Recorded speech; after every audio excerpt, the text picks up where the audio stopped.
Welcome to the Kill Count, where we tally up the victims in all our favorite horror movies. I'm James A. Janice, and today we're looking at Urban Legend's Bloody Mary, released direct-to-video in 2005. While I grew up watching the first two Urban Legends, I had never seen this threequel before deciding to cover the series. All I knew was that it was direct-to-video and suddenly supernatural, a pivot to the early aughts trend of J-horror, which made stringy, long-haired ghost girls all the rage. I was surprised to learn this movie's not egregiously bad, at least for a low-budget horror film made in 2005. It still sputters out in its third act, like many slashers, but at least it's coherent, unlike the mess we got for Final Cut. Bloody Mary was written by Michael Dougherty and Dan Harris. Mike Dougherty's the man who gave us Trick or Treat and Krampus, as well as Godzilla King of the Monsters. What I don't understand is the timeline here. This came out 2 years after X-Men 2, which Dougherty and Harris also wrote. X2 was fucking huge. Was this an old script from before they made bank? Or was this a fun little project to do before they went and wrote Superman Returns? Why is this movie there in their filmography? Their script is mostly unrelated to the first two films. It follows the spirit of a murdered high school girl from 1969 who kills present-day teens in ways that evoke urban legends. The suddenly supernatural sequel and high school date rape revenge elements remind me of two other slasher sequels that were much more solid: 1999's The Rage Carrie 2 and especially Hello Mary Lou Prom Night 2, one of the greatest what the fuck horror movies ever made. Like that film, this features a girl named Mary from a bygone era whose spirit gets vengeance on the people who wronged her. If only this were as interesting as Prom Night 2. There's just not too much that stands out in this third urban legend, aside from it being a nice time capsule of 2005. We're talking tanning beds, t-shirts over long sleeves, and lines like this. You go hook up that one chick,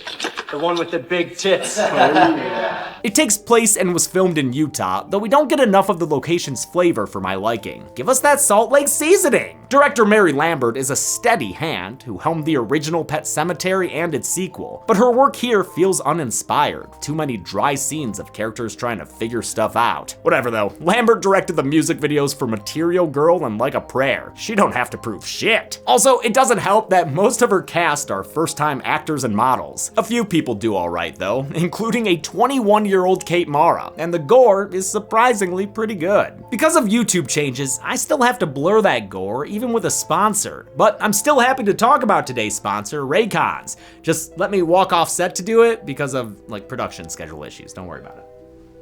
Oh, hey there, I'm James from the future. Or was he James from the past? Huh, something to think about. Regardless, I'm here to talk to you about today's sponsor, Raycons. Where'd my Raycons go?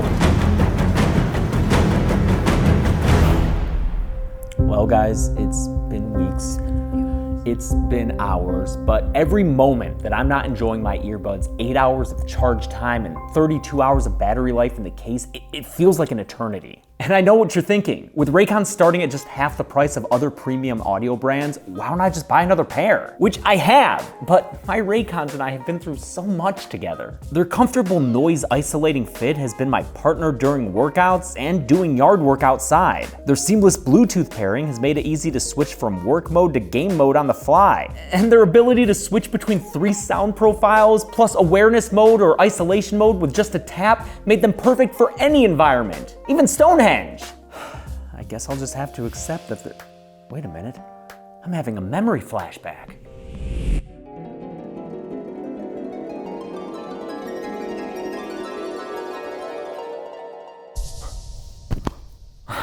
Well, this is embarrassing. But hey, at least Raycon has a free 30-day return policy for that new pair I ordered. Get a pair for yourself by clicking the link in the description, or go to buyraycon.com/deadmeat to get 15% off your Raycon purchase. I've heard of an urban legend that will propel your YouTube videos forward. Let's get to the kills. Let's get to the kills. Let's get to the kills.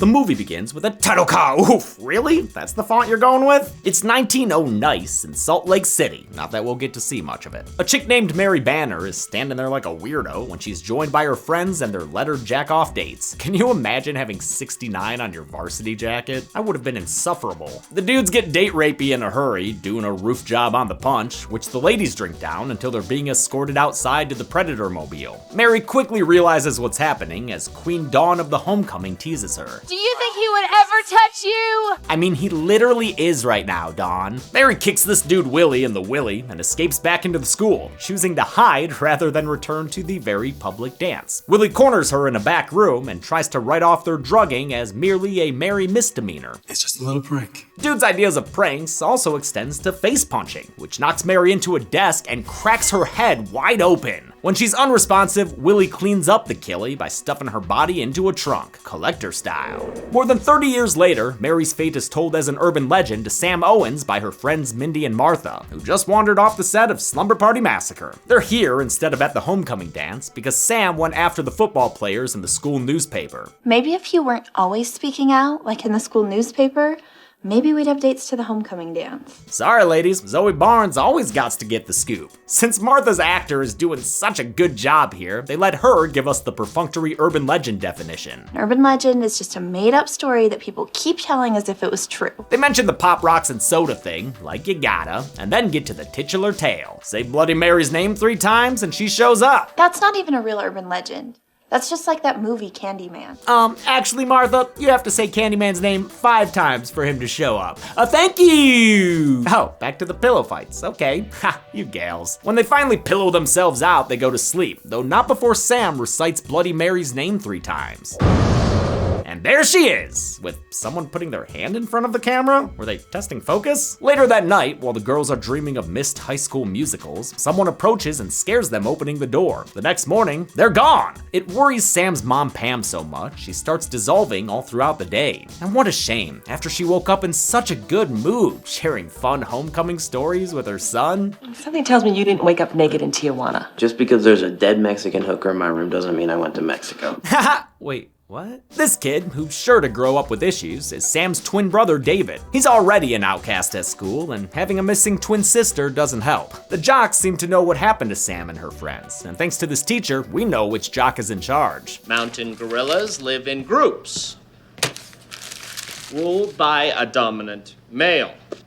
The head ape is spiky-haired, chin-strapped Buck Jacoby, and he and his bros definitely had something to do with the missing girls. Sam returns home that night, first in a reflection, which is a nice touch. But she's unable to remember what happened to her and her friends. They say they woke up in an abandoned mill on the other side of town, and blood tests reveal that they were roofied, but not abused. The sheriff says not to worry. Could be the girl's idea of a practical joke? Yeah, I'm sure that's it, dude. Whatever happened, Sam's getting spooked by mirrors now, with Bloody Mary visiting her to make sure she does her homework. Come on, Mare. Sam's already getting harassed in school by her younger sister, Rooney, in her first ever speaking role. My mom says that it's all a stunt. They did it to themselves. Yeah, well, my mom says the Nightmare remake wasn't very good. Sam confides in David that Buck and his bros had lured them out of the house, saying that they wanted to talk about the article she wrote. Next thing they knew, they were in that warehouse. David confronts the guys the next day at school, but they probably shouldn't have done it in their home turf, dude. Yeah, man, no shit you're getting pinballed out of there. One of the Buck bros, Roger, visits a strip mall tanning salon since this is 2005. The girl there, Betsy, is eager to jump his bones, but before he dives into those low-rise pants that definitely don't have butt pockets, he's gotta get his melanoma on. Never forget. He settles in for a long sesh when I Will Always Be There by Nikki Harris starts playing. It's the song that was playing when Slick Willie tried to take advantage of Mary, and it'll be her entrance music throughout the film. The heat goes up as Betsy's phone convo goes on, and by the time she smells something smoking, it's too late. Roger's become the last hot dog on the grill, a shriveled little charcass in the tanning bed. Wait, what the fuck urban legend is this supposed to be? Sam gets her homework dropped off by Heather, who used to be a childhood friend. But now they're in different social groups, with Heather dating 2Buck Buck, who's also an abusive fuck by the looks of it. Heather still defends his actions to Sam. Look, what happened to you was just a little payback prank, and I had nothing to do with it. Wait, no, roofing someone isn't a prank. Man, all these people suck. David knows. Don't defend her, Sam. She felt bad. She was cool about it. That was being cool? Heather did drop something else off along with the homework. A letter she got that gives Sam scary flashes to Mary Banner's murder. I guess that letter marks Heather as the next victim for our favorite brunch cocktail. And her urban legend-inspired death will come in the form of a CGI spider, which honestly doesn't look bad, bad considering this movie's year-end budget. Heather wakes up with a spider bite she thinks is a pimple, and if you know this tale, you know we're about to get the grossest popping video of all time. Well, second grossest. It starts with a Battle of Geonosis style zooming on her face as a spider comes out, the first of oh so many, just crawling below the surface. Her face is soon covered in copy and pasted CG spiders, which spread to her body and pretty much all over until she's smashing her face straight through a mirror. It leaves 2 glass shards sticking out the top of her head, and the only thing Heather can think to do is peel her fucking face off? Holy shit, this is disgusting! Wow, I did not expect this movie to get me like this, but Heather's death is certainly a solid one. Mark Villalobos did this movie's special effects makeup and had previously worked on the wonderful Uncle Sam. I love all his work on actress Audra Leah Kenner here. The bloody meat of the fake face she tears apart looks great. I'm sad so much of it wound up getting covered by digital effects in the film. Same with the spiders. They had an orb weaver spider wrangler on set, but I can't spot any real looking ones in the movie. At Heather's funeral, Buck glares suspiciously at Sam and David. He thinks they've killed Roger and Heather and says as much to fellow football feller Tom. He tells Tom to meet him that night for more Just a Pranks Bro, but Tom ain't gonna make it if he keeps seeing ghosts in the road. Holy shit, was I seeing things? Well, if I wasn't, I'd better soon. All those road beers are burning through Tom's bladder, but when he goes to pee on an electric fence, Nicky Harris starts playing from his truck, signifying that he's about to get fried, which is apparently an urban legend, I guess. Bloody Mary turns the power on, sending a shock through Tom's dong and giving this town a corpse the EMTs won't soon forget. Holy shit, this guy's dick is smoking. Haha, smoking! Sam keeps seeing Bloody Mary, as well as flashes of what happened to her in 1969. It worries her brother, mom, and stepdad, Bill. Stepdad Bill's been hovering around, a mayoral candidate who seems to have the support of the police, but not of David, who can't stand the guy. Inside the envelope that Heather gave her, Sam finds a very notated article about Mary Banner. She realizes that what happened to Mary is the same thing that happened to her. Only I'm still alive. The next article shockingly places this movie in the same universe of the first two, which is weird enough, but doubly weird because the article's headline and text references the first movie, Brenda Bates' murder spree at Pendleton University, but David's dialogue reads something entirely different. Professor at Alpine University kills his own students using urban legends as his MO. Which is, of course, a reference to Professor Solomon in Urban Legends Final Cut. I'm not sure what happened there, but in any case, I'm reeling that this supernatural movie takes place in the same universe as the grounded first two films. I just didn't see that coming. To investigate further, the Wonder Twins head to the school to use its internet search. There, they find the names of Mary's two friends who got roofie pranked. Gina Lotnick died by suicide back in 1982, but Grace Taylor is still alive, so they look her up to pay a visit. They're scared out of the school by Buck's dad, Coach Jacoby, a sinister looking dude. No wonder, since he's Don Shanks, who played Michael frickin' Myers in Halloween 5. Shanks also appeared as the zombie fisherman killer in the fucking abysmal I'll Always Know What You Did Last Summer. God, that movie sucks. And another supernatural threequel that surprises you by taking place in the same world as the first two. What the fuck? They get to Grace Taylor's house, who's a pretty stereotypical hippie chick. You know what I mean. She's all about that ganja. Ha, David, of course you're a fucking square. While Sam asks Grace for details about what happened in 1969, David finds artwork and scrapbooking all about urban legends and the incidents from the first two movies. Professor at Alpine University kills his own students using urban legends as his MO. Wait, what the fuck? That's the same line from earlier. Professor at Alpine University kills his own students using urban legends as his MO. I'm assuming that line was recorded in post, so maybe the first time we heard it, it was another reading they accidentally used as VO over the shot of that newspaper? I don't know, man, it's fucking bugging me. Grace tells them that the ghost of Mary Banner is behind all these recent deaths, saying that the victims have been specific targets, the children of the people who wronged them in '69. For instance, Heather's mom was Dawn, the mean homecoming queen in the opening. Mary wants revenge on the 5 people who took her youth, so she's taking their children. Yeah, that makes sense, except for the whole 5 people thing, which she had already mentioned once before. There were 5 of them, including that devil bitch Dawn. Who was the 5th person? We only ever saw devil bitch Dawn, Willie, and Willie's 2 friends who were with Grace and Gina. There was never a 5th person. Fix your script! They figure that Roger and Tom's dads were 2 out of the 5, and find out from Buck that his dad, Coach Jacoby, was another, which is why Sam saw him putting flowers on Mary's grave earlier. In fact, Buck got the roofie prank idea directly from his dad. Since he might be in danger, Buck decides to leave town with his dog. Let's go. We gotta get the heck out of Dodge. Oh man, this movie's acting. He winds up in a motel somewhere, living the life. He's got his dog, his 40, his scrambled porn. You made it, Buck. He makes sure to get his hand licked aplenty by his dog, meaning we're doing this urban legend again. All right. Unlike in Final Cut, this time the legend happens for real, since Buck indeed wakes up to find his dog cut open in the closet. A bloody note says people can lick too, as can Pokemon. Nikki Harris starts playing, portending another urban legend, the tale of the blue ball and scrambly. Bloody Mary jumps from inside the TV to under the bed, then claws at Buck and crawls across the floor at him. She breaks his arm and then this bottle, across his face that is. It becomes 40 ounces of freedom from life, since Mary uses it to slash and stab him to death. Lilith Fields played Mary Banner, both out of makeup, like in the opening, and as a vengeful ghost. It took 3 hours to put her in makeup, and another to take it off at the end of each day. But Fields was pumped for the role. Horror films are the only genre where, like, little girls can sometimes be the most evil thing, so it's been fun. As a ghoul, Mary's befitted with creepy contacts, nasty veins, a silicone gash from when she hit the table, and an oozy mouth thanks to black food coloring. It turns your pee green, just so you know. News of Buck's death spreads through school the next day. 4 down.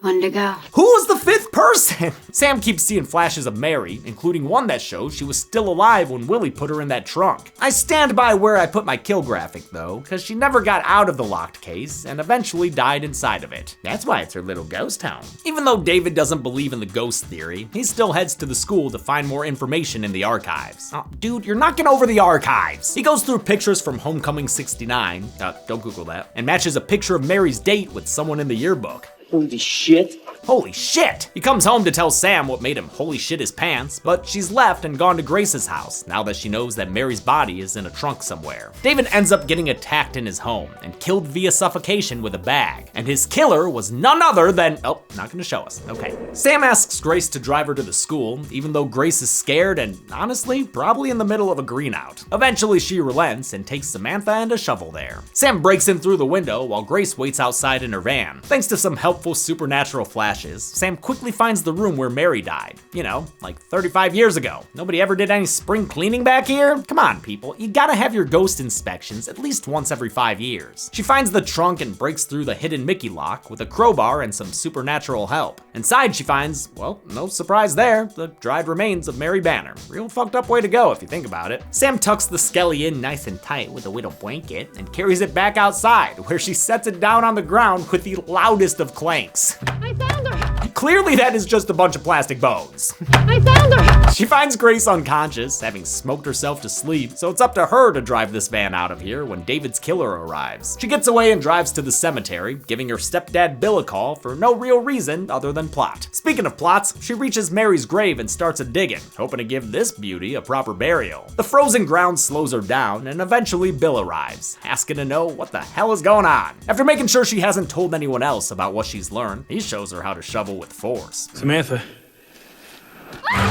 Yep, stepdad Bill is Willie, the date-raping guy who killed Mary Banner by locking her in the trunk. He also killed David. Coach Jacoby was just a red herring. Despite Buck admitting that his dad had been involved, he must have been one of the other 2 dudes, or the secret 5th guy. Bill's trying to kill Sam when Grace finally wakes up and intervenes, but she's knocked out pretty quickly, allowing Bill to chase after Sam some more. Yeah, Sam, you've got to trip in these cases. Give the slow-walking killer a fair chance to catch up. Wait a minute, slow-walking? Ed Marinaro was an NFL running back. I mean, I hear he was slow talking recently, but dude could run. She ends up getting the jump on him and thwacks at his head a couple of times, but he throws her off and knocks her out with a couple of kicks. He drags her back to Mary's grave, ready to win this buried alive match, but first he's gonna, freaking decapitate her with a shovel? Holy shit, Bill. All of a sudden, Nikki Harris pipes up from the van, signaling another visit from Mary Banner and her ghostly gams. She confronts Billy Willie, looking way less bloody than usual, until it's time for her to finally get revenge. As Sam and Grace watch, Mary grows a ghoulish visage, then spits out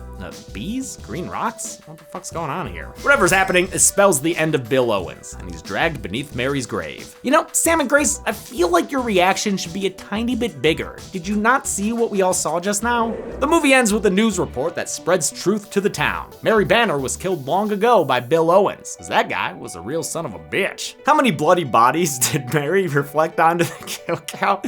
Let's find it. Molly, quit licking my feet. I gotta get to the numbers. Molly's right here. People can lick too. Zoran, no, man, that's so inappropriate. What the fuck? We're gonna have to have an HR meeting now. Oh. I thought it was funny. 7 people died in Urban Legend's Bloody Mary, with the victims consisting of 5 men and 2 women.